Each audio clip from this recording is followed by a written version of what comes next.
Good morning everyone, welcome to civil services study practice set number 91 पर। आज ये UPPSC के लिए प्रैक्टिस करेंगे। इसमें हम करंट अफेयर्स से रिलेटेड प्रश्नों पर स्टेटमेंट थोड़ा बड़े हैं तो ध्यान से देखिएगा।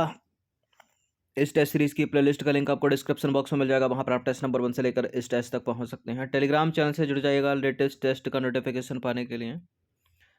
तो पहला प्रश्न दो स्टेटमेंट वाला है, बताना कि इनमें से कौन सा करेक्ट है।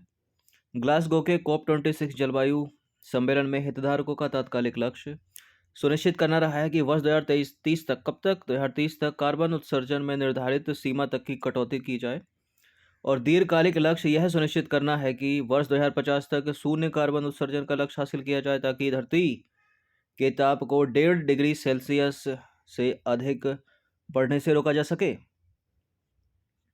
तो इन दो स्टेटमेंट में दो बातें एलिमिनेट वाली हैं, ठीक है। हो सकती है मतलब या तो 2000 पहला जो है तात्कालिक लक्ष्य क्या 2030 है या कम है इससे, और जो इसका दीर्घकालिक लक्ष्य है 2050 है या उससे कम है या उससे अधिक है। तो दीर्घकालिक लक्ष्य 2050 तक ही है, शून्य कार्बन उत्सर्जन का लक्ष्य है, और तात्कालिक लक्ष्य जो है इसका कार्बन उत्सर्जन में निर्धारित सीमा तक कटौती करनी है 2030 तक। ये वाला भी सही है, ठीक है। दोनों के दोनों स्टेटमेंट करेक्ट हैं, सी है इसका आंसर। अब आ जाइए क्वेश्चन नंबर 2 पर। निम्नलिखित कथनों पर विचार करेंगे। पहला स्टेटमेंट है, भारत ने ग्लासगो जलवायु शिखर सम्मेलन में अपने महत्वाकांक्षी कार्यक्रम one sun one world one grid की घोषणा की, और प्रधानमंत्री नरेंद्र मोदी और ब्रिटेन के प्रधानमंत्री बोरिस जॉनसन ने संयुक्त रूप से वन सन घोषणा पत्र को जारी किया है। बताइए कौन सा करेक्ट है। ये ISA इंटरनेशनल सोलर अलायंस का हिस्सा है, ठीक है। ये दोनों के दोनों करेक्ट हैं, तो दोनों के दोनों सही हैं। भारत के प्रधानमंत्री ने और ब्रिटेन के प्रधानमंत्री ने संयुक्त रूप से वन सन घोषणा पत्र को जारी किया। यदि सभी देशों की ग्रिड को जोड़ने में सफलता मिल जाती है तो यह ऊर्जा स्वतंत्रता, ऊर्जा सुरक्षा, उभरती हुई अर्थव्यवस्थाओं को स्वच्छ ईंधन को तेजी से अपनाने में सहायक हो सकता है। नंबर 3 पर आ जाइए। निम्नलिखित में से किसको वर्ल्ड एथलेटिक्स ने woman of the year award से सम्मानित किया है। Women of the year award से सम्मानित की गई हैं अंजू बॉबी जॉर्ज। तो दिसंबर 2021 में भारतीय महिला एथलीट अंजू बॉबी जॉर्ज को वर्ल्ड एथलेटिक्स ने women of the year award से सम्मानित किया। आपको याद हो कि दिसंबर 2021 में चंडीगढ़ की रहने वाली हरनाज कौर संधू को 70वीं मिस यूनिवर्स 2021 के लिए चुना गया है। क्वेश्चन नंबर 4 पर आ जाइए। ओंके ओबामा जयंती निम्नलिखित में से किस राज्य में मनाने का निर्णय लिया गया है। ओंके ओबामा ये महिला थी, ठीक है। कर्नाटक राज्य में इनकी जयंती मनाने का निर्णय लिया गया 2021 से। तो कर्नाटक सरकार ने वर्ष 2021 से हर साल 11 नवंबर को पूरे राज्य में ओंके ओबामा जयंती मनाने का निर्णय लिया। ओंके ओबामा एक बहादुर योद्धा महिला थी जिन्होंने 18वीं शताब्दी में हैदर अली की सेना से अकेले मूसल के साथ भारत में कर्नाटक राज्य के चित्रकूट चित्रदुर्ग की लड़ाई लड़ी थी। क्वेश्चन नंबर 5 पर आ जाइए। प्रतिवर्ष राष्ट्रीय जनजाति गौरव दिवस निम्नलिखित में से कब आयोजित किया जाएगा। देखिए हाल ही में 15 नवंबर को हर साल राष्ट्रीय जनजाति गौरव दिवस मनाने का निर्णय लिया गया, तो 15 नवंबर को मनाया जाएगा अब। तो 15 नवंबर को भारत की आज़ादी के 75 साल पूरे होने के जश्न के हिस्से के रूप में बहादुर आदिवासी स्वतंत्रता सेनानियों को सम्मानित करने हेतु जनजाति गौरव दिवस मनाने को मंजूरी दी गई। नंबर 6 पर आ जाइए। रामायण सर्किट ट्रेन को निम्नलिखित में से कब रवाना किया गया। देखिए हाल ही में रामायण सर्किट ट्रेन को 7 नवंबर को रवाना किया गया है। तो 7 नवंबर 2021 को दिल्ली के सफदरजंग रेलवे स्टेशन से पहली रामायण सर्किट ट्रेन को रवाना किया गया। यह ट्रेन यात्रियों को भगवान राम से जुड़े सभी धार्मिक स्थलों के दर्शन कराएगी। नंबर 7 पर आ जाइए। रामायण सर्किट ट्रेन में कितने राज्यों को जोड़ा गया है। 10 राज्यों को इसमें जोड़ा गया है। तो रामायण सर्किट ट्रेन में 10 राज्यों को जोड़ा गया है, और रामायण सर्किट ट्रेन के जरिए भगवान राम से जुड़े धार्मिक स्थलों के दर्शन कराए गए, और इस ट्रेन से 7,500 किलोमीटर की यात्रा 17 दिन में पूरी हुई। 8वां प्रश्न है, पढ़े भारत अभियान को केंद्रीय शिक्षा मंत्रालय द्वारा कब शुरू किया गया। पढ़े भारत अभियान को केंद्रीय शिक्षा मंत्रालय ने अभी हाल ही में शुरू किया है, 1 जनवरी 2022 से। 1 जनवरी 2022 को केंद्रीय शिक्षा मंत्रालय ने पढ़े भारत नामक 100 दिवसीय पठन अभियान की शुरुआत की, जिसका समापन होगा 10 अप्रैल 2022 को, और 100 दिनों तक चलने वाले इस अभियान में बच्चों को, शैक्षिक प्रशासकों को, शिक्षकों को, माता पिता को, समुदाय आदि सहित राष्ट्रीय और राज्य स्तर पर सभी वर्गों की भागीदारी को शामिल किया जाएगा। क्वेश्चन नंबर 9 पर आ जाइए। 2 स्टेटमेंट के साथ बताना कि इनमें से कौन सा करेक्ट है। Logistics ease across different states 2021 index हाल ही में वाणिज्य और उद्योग मंत्रालय द्वारा प्रकाशित किया गया था और इस सूचकांक में गुजरात प्रथम स्थान पर है। तो बता दूं मैं आपको, ये इसका तीसरा संस्करण है जिसमें गुजरात प्रथम स्थान पर है। इसका पहला संस्करण 2018 में आया था। दोनों के दोनों स्टेटमेंट करेक्ट हैं ये। तो logistics ease across different states index 2021 हाल ही में जारी किया गया वाणिज्य और उद्योग मंत्रालय के द्वारा। यह इंडेक्स का तीसरा संस्करण है। गुजरात, हरियाणा, पंजाब सर्वश्रेष्ठ प्रदर्शन करने वाले राज्य हैं और टॉप की बात करें सीएच की तो गुजरात है। पहला logistic ease across different states index 2018 में लॉन्च किया गया था। ठीक है, कोविड-19 में 1 साल डिले हो गया इसका। सामग्री व्यापार को बढ़ावा देने के लिए रसद समर्थन के मामले में यह जो सूचकांक है वो राज्यों को रैंकिंग प्रदान करता है और इसमें जो रैंकिंग है वो मूल्य निर्धारण की प्रतिस्पर्धात्मकता, बुनियादी ढांचे और सेवाओं की उपलब्धता जैसे मापदंडों के आधार पर की जाती है। और इस सूचकांक या इंडेक्स का उद्देश्य है राज्यों को उनके रसद से संबंधित बुनियादी ढांचे में सुधार के लिए नीति प्रदान करने के लिए प्रोत्साहित करना। 10वां प्रश्न है, सतत विकास लक्ष्य शहरी सूचकांक भारत में निम्नलिखित में से किसके सहयोग से जारी किया गया। किस देश ने सहायता की है भारत में सतत विकास लक्ष्य शहरी सूचकांक के लिए। जर्मनी ने। तो 23 नवंबर 2021 को भारत जर्मन सहयोग के तहत नीति आयोग ने सतत विकास लक्ष्य शहरी सूचकांक और डैशबोर्ड 21-22 जारी किया। यह सूचकांक शून्य भूख, गरीबी समाप्त करने, गुणवत्तापूर्ण शिक्षा, अच्छा स्वास्थ्य, लैंगिक समानता जैसे लक्ष्यों में 77 सतत विकास लक्ष्य संकेतकों पर 56 शहरी क्षेत्रों को रैंक करता है। ठीक है, तो नीति आयोग ने और भारत और जर्मनी का सहयोग है। 11वां प्रश्न है, निम्नलिखित में से किस वर्ष केंद्र सरकार ने जल शक्ति मंत्रालय की स्थापना की थी। प्रश्न इंपॉर्टेंट है ये, 2019 में की थी और पूछा भी जा चुका है। ये किस किस का विलय हुआ था वो भी कर चुके हैं यूपीपीएससी। तो वर्ष 2019 में केंद्र सरकार ने जल शक्ति नामक एक नए मंत्रालय की स्थापना की थी।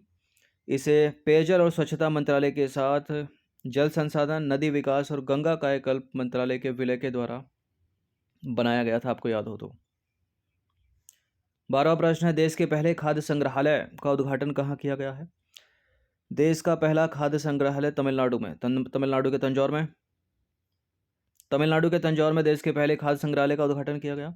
इस खाद्य संग्रहालय को भारतीय खाद्य निगम और Visvesvaraya industrial and technology museum द्वारा 1.10 करोड़ की लागत से विकसित किया गया है। अच्छा, वो तो हो गया खाद्य संग्रहालय। थोड़ा हिस्ट्री में जाएं तो इस प्रश्न का आंसर क्या है। भारत के पहले खाद्य कार्यक्रम का उद्घाटन निम्नलिखित में से कहाँ किया गया था।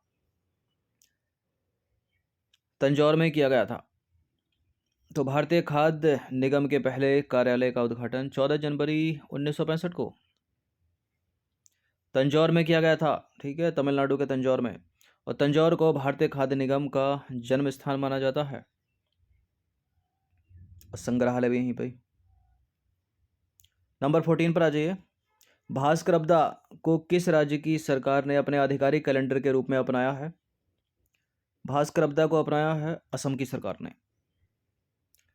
देखिए, हाल ही में असम सरकार ने घोषणा की है कि लूनी सोलर कैलेंडर भास्कर अब्दा को राज्य में आधिकारिक कैलेंडर के रूप में उपयोग किया जाएगा। और वर्तमान में असम की जो सरकार है उसके द्वारा शक कैलेंडर और ग्रेगोरियन कैलेंडर को आधिकारिक कैलेंडर के रूप में उपयोग किया जाता है। अब राज्य में भास्कर अब्दा कैलेंडर का भी उपयोग किया जाएगा। और भास्कर अब्दा कैलेंडर में युग की शुरुआत जो है 7वीं शताब्दी के स्थानीय शासक भास्कर बर्मन के स्वर्गारोहण की तारीख से मानी जाती है। यह लूनर और सोलर वर्ष दोनों पर आधारित है। यह तब शुरू हुआ जब भास्कर बर्मन को कामरूप साम्राज्य का शासक बनाया गया था और वह उत्तर भारतीय शासक हर्षवर्धन के समकालीन और राजनीतिक सहयोगी थे। भास्कर अब्दा और ग्रेगोरियन के बीच कितना अंतर है। 593 वर्ष का अंतर है।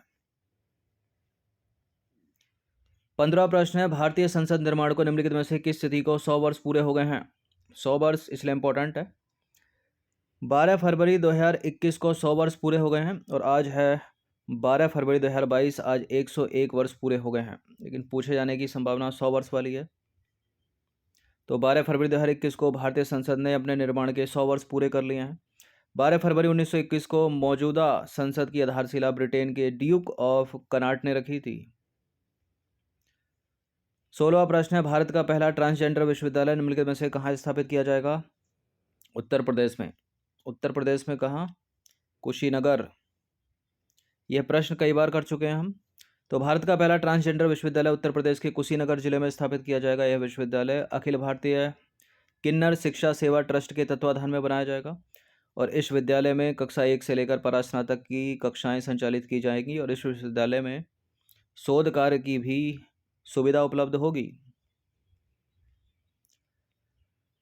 17वां प्रश्न है, निम्नलिखित कथनों पर विचार करेंगे, बताने के इनमें से कौन सा करेक्ट है? सोलोमन द्वीप समूह ऑस्ट्रेलिया और अमेरिका के बीच स्थित है तथा इसकी राजधानी है होनियारा। इस देश की अर्थव्यवस्था कृषि, मछली पालन, वानिकी पर निर्भर करती है तथा इस देश में अविकसित खनिज संसाधन मौजूद हैं। ये दोनों के दोनों स्टेटमेंट करेक्ट हैं, बिल्कुल सी है इसका आंसर। तो सोलोमन द्वीप के प्रधानमंत्री ने ताइवान से संबंध खत्म कर चीन के साथ राजनीतिक संबंध स्थापित करने का फैसला किया है और इस फैसले से वहाँ के लोगों में नाराजगी है। ये करंट की न्यूज़ है, ठीक है। तो प्रश्न या तो ऐसे पूछा जाए या इसकी हिस्ट्री में जाके पूछा जाए, ऐसे किसी भी तरह पूछा जा सकता है। क्वेश्चन नंबर 18 पर आ जाइए। दो स्टेटमेंट के साथ बताना कि इनमें से कौन सा करेक्ट होगा। 6 दिसंबर 2021 को रूस के राष्ट्रपति व्लादिमीर पुतिन ने और भारत के प्रधानमंत्री नरेंद्र मोदी के बीच 21वें भारत रूस वार्षिक शिखर बैठक हुई है। 21वीं भारत रूस वार्षिक शिखर बैठक हुई है और यह बैठक जो है दिल्ली के हैदराबाद हाउस में आयोजित की गई। दोनों के दोनों स्टेटमेंट करेक्ट हैं, सीधे सीधे याद रखिएगा। क्वेश्चन नंबर 19 पर आ जाइए। G20 समूह की 16वीं बैठक का आयोजन निम्नलिखित में से कहाँ हुआ है? इटली के रोम में। तो G20 समूह की 16वीं बैठक का आयोजन 30 से 31 अक्टूबर 2021 को इटली के रोम शहर में हुआ और इसकी अध्यक्षता इटली के प्रधानमंत्री मारियो ड्रैगी द्वारा की गई। इस शिखर सम्मेलन का समापन G20 नेताओं द्वारा रोम घोषणा पत्र को अपनाने के साथ हुआ। अंतिम प्रश्न है, इंटरनेशनल सोलर अलायंस यानी अंतर्राष्ट्रीय सौर गठबंधन में शामिल होने वाला संयुक्त राज्य अमेरिका कौन सा देश बन गया है? यह प्रश्न ऐसे ही पूछा जा सकता है कि अंतर्राष्ट्रीय सौर गठबंधन में शामिल होने वाला 101वां देश कौन सा है? तो इसका उत्तर है संयुक्त राज्य अमेरिका। तो यहाँ उत्तर क्या हो जाएगा? Option number B. तो हाल ही में संयुक्त राज्य अमेरिका अंतर्राष्ट्रीय सोलर या सौर गठबंधन में शामिल होने वाला 101वां सदस्य देश बन गया है। अंतर्राष्ट्रीय सौर गठबंधन की बात करें तो संधि आधारित एक अंतर सरकारी संगठन है ये, जिसका प्राथमिक कार्य क्या है? वित्त पोषण और प्रौद्योगिकी की लागत को कम करके सौर विकास को उत्प्रेरित करना।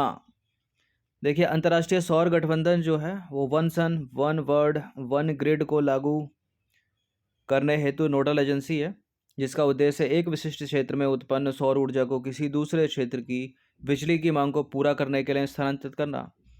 इसके बारे में थोड़ा और जाने तो इस पहल की शुरुआत की बात करेंगे। यह पहल भारतीय पहल है एक, जिसे भारत के प्रधानमंत्री और फ्रांस के राष्ट्रपति द्वारा 30 नवंबर 2015 को फ्रांस, ठीक है, पेरिस के फ्रांस में UNFCCC के पक्षकारों के सम्मेलन में 121 सौर संसाधन समृद्ध राष्ट्रों के साथ शुरू किया गया था, जो पूर्ण रूप से या आंशिक रूप से कर्क और मकर रेखा के बीच स्थित है।